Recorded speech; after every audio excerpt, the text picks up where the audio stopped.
আসসালামু আলাইকুম। Hello everyone, Noors family কুকিংয়ে সবাইকে স্বাগতম। আজকে আমি দেখাবো মিষ্টির দোকানের মতো সফট তুলতুলে রসমালাইয়ের রেসিপি। এটা বানানো একদম সহজ। যারা সহজভাবে রসমালাই বানাতে চান, আজকের রেসিপি তাদের জন্য। ছোট বড় সবাই কিন্তু আমরা রসমালাই পছন্দ করি। চাইলে যে কেউ বানিয়ে নিতে পারবেন এই রসমালাই। অল্প খরচে কিভাবে ঘরে বসে চটজলদি রসমালাই বানানো যায় সেই রেসিপি আজকে আপনাদের সাথে শেয়ার করব। রেসিপিটি ভালো লাগলে একটি লাইক দিয়ে আমার চ্যানেলটিতে সাবস্ক্রাইব করে নেবেন। তাহলে আর কথা নয়, চলুন দেখি রসমালাই তৈরি। প্রথমে একটি মিক্সিং বলে নিয়ে নিচ্ছি 10 টাকার 2 প্যাকেট গুঁড়ো দুধ। আর দুধটি অবশ্যই ফুল ক্রিম মিল্ক পাউডার হতে হবে। এখন এখানে দিয়ে দিচ্ছি হাফ টিস্পুন বেকিং পাউডার। এখন এই দুইটি উপকরণ আমি খুব ভালো করে মিশিয়ে নিব। মেশানো হয়ে গেলে এখন এর মধ্যে আমি দিয়ে দিব 1 টেবিল চামচ ঘি। আপনারা চাইলে এখানে সয়াবিন তেলও ব্যবহার করতে পারেন, তবে ঘিটা দিলে টেস্টটা ভালো আসে। চাইলে বাটারও দিতে পারেন। এখন সব কিছু হাত দিয়ে খুব ভালো করে মিলিয়ে নিব।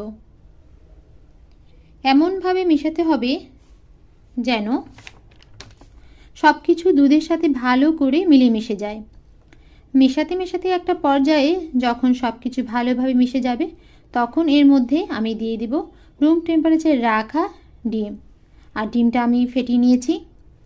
অল্প অল্প করে ডিম দিয়ে একটি ডো তৈরি করে নিব। এখানে সম্পূর্ণ ডিম আমার লাগেনি, কিছুটা পরিমাণ ডিম রয়ে গিয়েছে। ডোটা একটু আঠালো হবে। এই তো অল্প করে ডিম দিয়ে আমি একটি ডো তৈরি করে নিব। আলতো হাতে মেখে নিয়েছি সব কিছু। এখন এই ডোটা 10 মিনিট আমি রেস্টে রেখে দিব। 10 মিনিট পর হাতে একটু তেল দিয়ে ডো থেকে কিছুটা পরিমাণ ডো নিয়ে এভাবে আমি রসমালাইয়ের শেপ দিয়ে নিব। ছোট ছোট করে আমি বানিয়ে নিব। এগুলো পরে রসে দিলে ফুলে ডাবল হয়ে যাবে। একইভাবে আমি সবগুলো রসমালাই তৈরি করে নিব। এখন এই রসমালাইয়ের জন্য আমি মালাই তৈরি করে নিব। আর এজন্য একটি প্যানে আমি দিয়ে দিচ্ছি 3 কাপ গরুর দুধ, সাথে দিয়ে দিচ্ছি 3টি এলাচ। চুলার জালটিও আমি ধরিয়ে দিয়েছি। এখন এর মধ্যে আমি দিয়ে দিচ্ছি কনডেন্স মিল্ক।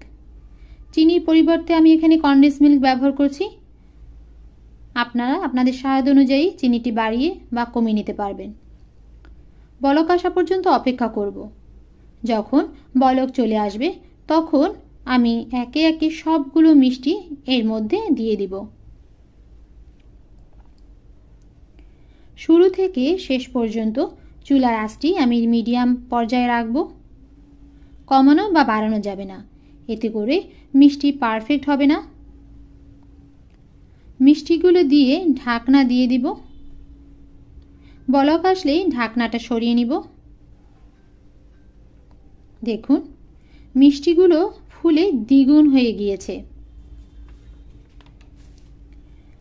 মাঝে মধ্যে ঢাকনাটা এরকম আলগা করে নিতে হবে, নয়তো মিষ্টির মালাই গড়িয়ে নিচে পড়ে যেতে পারে। 10 মিনিটের মধ্যেই মিষ্টি বানানো হয়ে যাবে। এই তো মিষ্টিগুলো বানানো হয়ে গিয়েছে।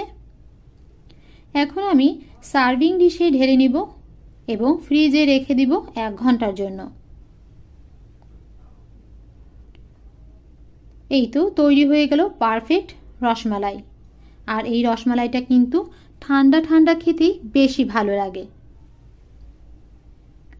খুবই সহজভাবে রসমালাই তৈরি করেছি।